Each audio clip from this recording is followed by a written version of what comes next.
On continue avec la deuxième partie. Nous allons maintenant définir le charge. Le premier cas de charge, on l'avait défini, c'est le poids propre. On peut renommer. On renomme, on sélectionne l'élément. On peut renommer ça.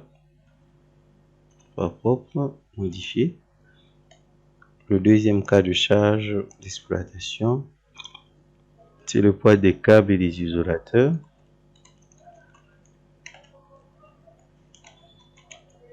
Les câbles et accessoires.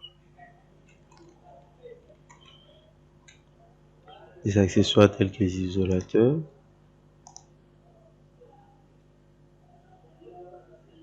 J'ajoute maintenant, ok. Le troisième cas, ça sera le vent. Pour le câble et les isolateurs, nous sommes là. On va utiliser une valeur de 50 Newton pour notre exemple. On sait que le poids de câble, c'est pas compliqué pour l'avoir. Il suffit d'avoir la section du câble multiplié par le poids spécifique du matériau du câble. On sait que le câble peut être en aluminium, en cuivre, ainsi de suite. Vous allez avoir le poids par kilomètre. Et c'est pas par kilomètre, vous allez seulement le multiplier par la moitié du kilomètre parce que c'est supposé que d'une extrémité à l'autre, il y ait des pilotes. Si vous multipliez par la moitié du kilomètre, vous allez avoir votre poids. Et c'est ce poids-là sur quoi vous allez ajouter le poids des accessoires. Ok, on a ça. Maintenant, il nous reste le vent. Pour le vent, on va utiliser l'option vent sur pilote. Ici, on doit spécifier la vitesse. Nous avons là une vitesse 50 mètres par seconde dans toutes les directions. Spécifier.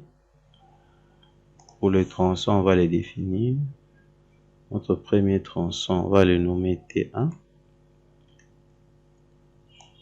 Il a juste 3 mètres. Deuxième tronçon, on nomme ça T2.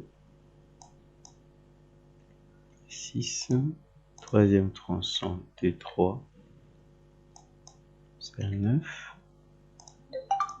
Quatrième tronçon, 15. Là où se situe notre contreventement horizontal. Cinquième tronçon, c'est à 21. Là où il y a le changement de forme. Sixième tronçon, c'est à 25,5. Le septième, c'est à 30.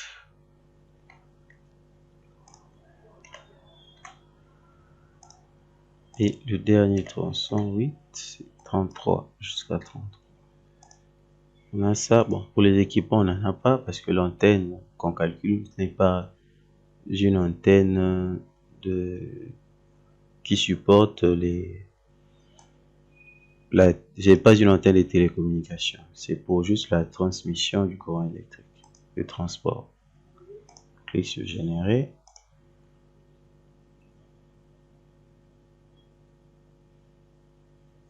On a tout ceci avec tout le calcul possible.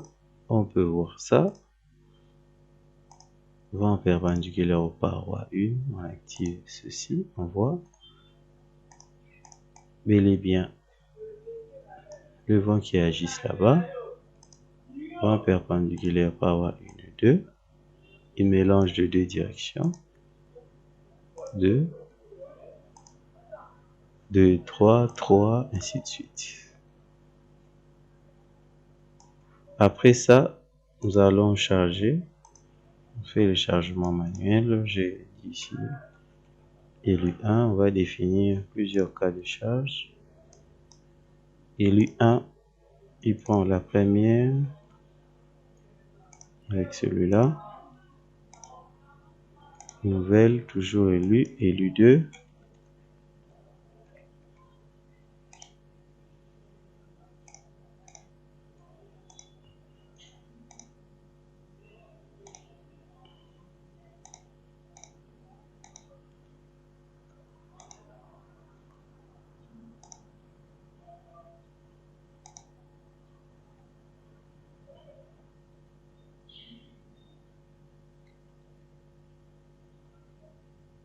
Ainsi de suite. Et les 3, ça crée beaucoup de cas. Voir le cas défavorable. Pas ça, pas ça. Seulement avec le deuxième cas. Oh oh.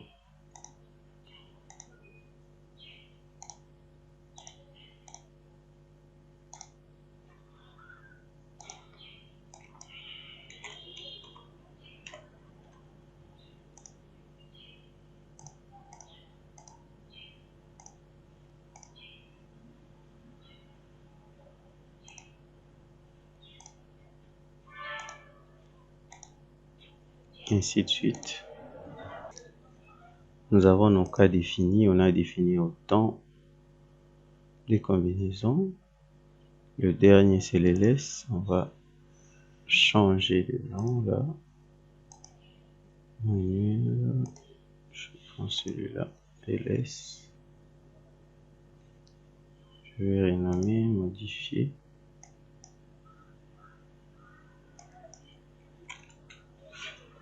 ls. Ok.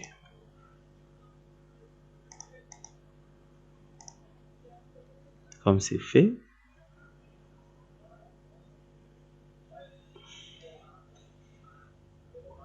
on va maintenant appliquer les relâchements. Nous allons appliquer les relâchements. Pour ce faire,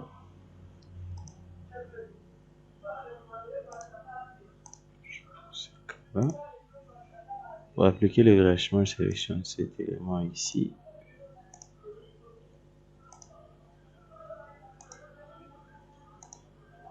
Ok, je sélectionne cet élément là, clic droit, je fais sélection similaire, sélectionner par section, sélectionne toutes les sections. Je vais créer un relâchement pour éviter les instabilités. Je vais relâcher seulement une direction.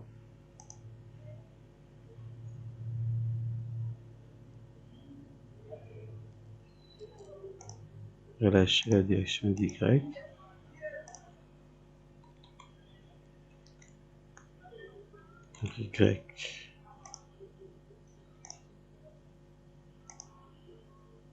Merci. Et je prends tout ça.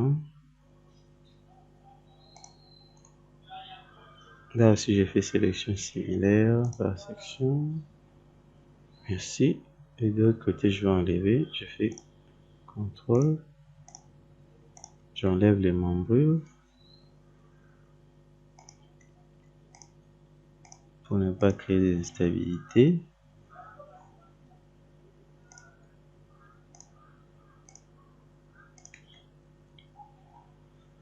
C'est bon.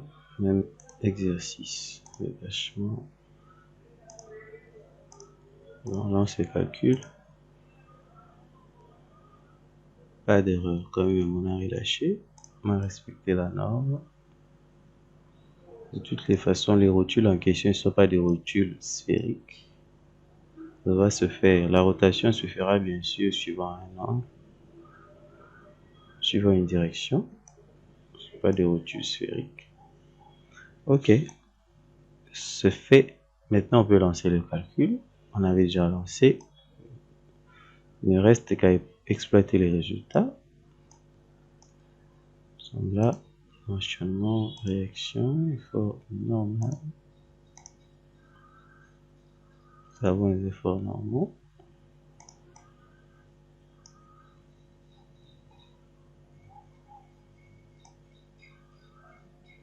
Pour nos éléments. On peut voir les déformations. Pas déformées.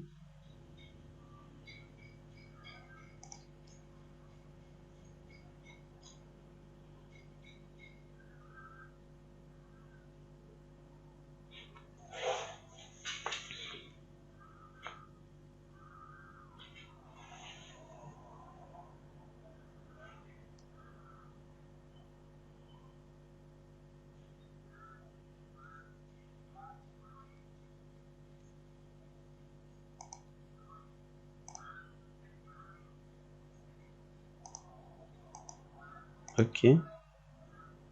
J'ai la déformée qui est là. Et comme valeur max 0,3 pour le poids propre. Pour le vent, on a ça. 6,2 le max. Ça, c'est juste un problème d'échelle. Je vais diminuer.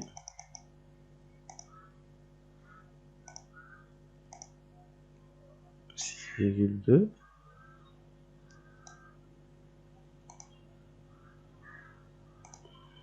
On va de 1, ainsi de suite. On va avoir 5 dans cette direction-là. Et suivant, élu 1, on a 8,1.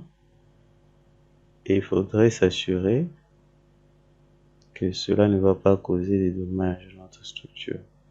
8,1 pour 33 mètres de hauteur. Ce n'est pas grand chose, 8,1 cm. Ok, là on a un tout petit peu exagéré avec les déformations. Ça va.